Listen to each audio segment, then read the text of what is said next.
I'm joined today here on Primetime Local News with Sean Newman. He's part of a group of 10 Lloydminster residents who are going to be biking for a good cause. It's part of a campaign called Bike for Breakfast YLL. Sean, first of all, just tell me a little bit about what is Bike for Breakfast. There's a group of 10 of us from town. We're going to bike from Lloydminster here to Tufnell, Saskatchewan and back. It's about 1,050 kilometer roughly round trip. We're leaving June 4th at 5 p.m. and should be back in Lloydminster, barring any disaster or weather or etc. Sometime Sunday afternoon is the thought. And just trying to raise some money for some local schools. So who are some of the people that are going to be taking part in this, and how did it first kind of come to be? So the people taking part in it is Neki Jamal, a dentist at Wayside, Ken Rutherford, a professor at Lakeland College, Natalie Weeb, a teacher at in the public school division, Becky Grassel, a teacher in the Catholic school division, Nigel Dubé, coach of the Bobcats, Jim Taylor, owner of Grinding Gears, Brad Hoffman, owner of Fourth Meridian, Tracy Matthews, her and her husband own Endeavor Machining, and Raynetta Morningchild works for Onion Lake. She's an administrator out there. So that's the group of us. I should point out, we got some behind the scene people, as you well are aware of in the media industry. So I got to give a shout out to P. Brokoff at Wayside Dental, Trisha Hunter at BPC, and then the group of the Lloydminster Kinsman Club. They're handling all the checks and money and that type of thing. As for how it got started, it started out with, I call it the stupid idea that's just grown legs and snowballed. It was a conversation between myself and kind of popular icon in Saskatchewan, Quick Dick McDick, about a road trip out to Tufnell that turned into a me biking, that turned into more people wanting to bike, that turned into let's raise some money, and here we sit. So what's the money going to be going towards, and how was that kind of decided?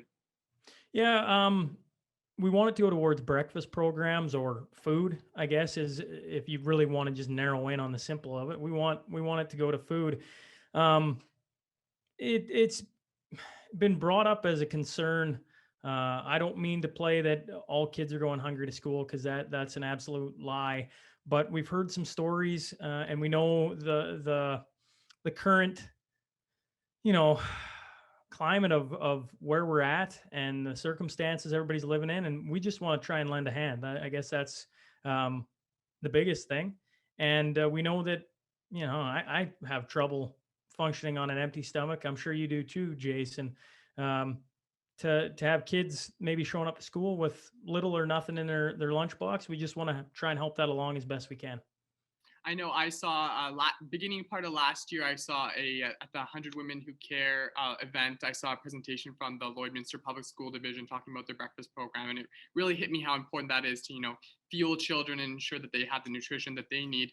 Now, I also saw on the Facebook page that there's been some donations from local businesses. Can you just talk a little bit about what the reaction has been like so far to this campaign? Well, I got to give Neki Jamal and Wayside a huge tip of the cap. He was one of the first people I approached it with, and Wayside Dental's stepped up with $25,000. And then a company that's been extremely good to me all through my career and the podcast and everything has been Crude Master. They matched at 25 grand. So right off the hop, we were rolling.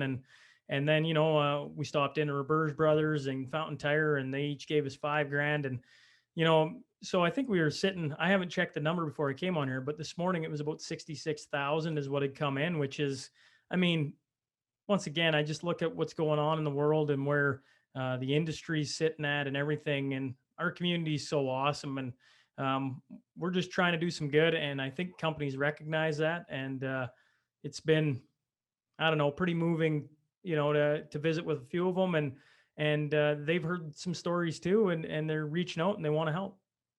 And the money isn't just going to be going to us, the two school divisions here in Lloyd. It's kind of going to be spread out to some others around the region as well, right? Yeah, absolutely. So there's 5 school divisions that we're looking at. We realize that, I tell the story. I'm from Hillmont, Jace, but as a kid, I grew up not wondering whether do I say I'm from Hillmont or do I say I'm from Lloydminster. That's how, we're far enough away. They're two different places, but we're close enough. And in the area we live, they're kind of the same thing. And so we knew that Lloyd is more than Lloyd, essentially. And so there's the Lloydminster Public, Lloyd Catholic, Northwest, Buffalo Trails, and then Onion Lake.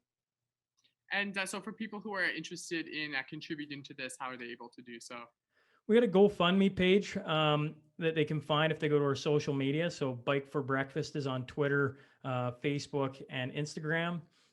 If they're a company and they want to write a check or anything like that, make checks payable to Lloydminster Kinsman Club, but they can message us on social media and or the podcast if they want, and we'll get them to the right place. And we truly do appreciate all the support that's come in thus far.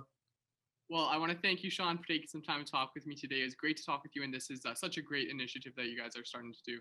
Yeah, and thanks for having me on, Jace. I appreciate you reaching out.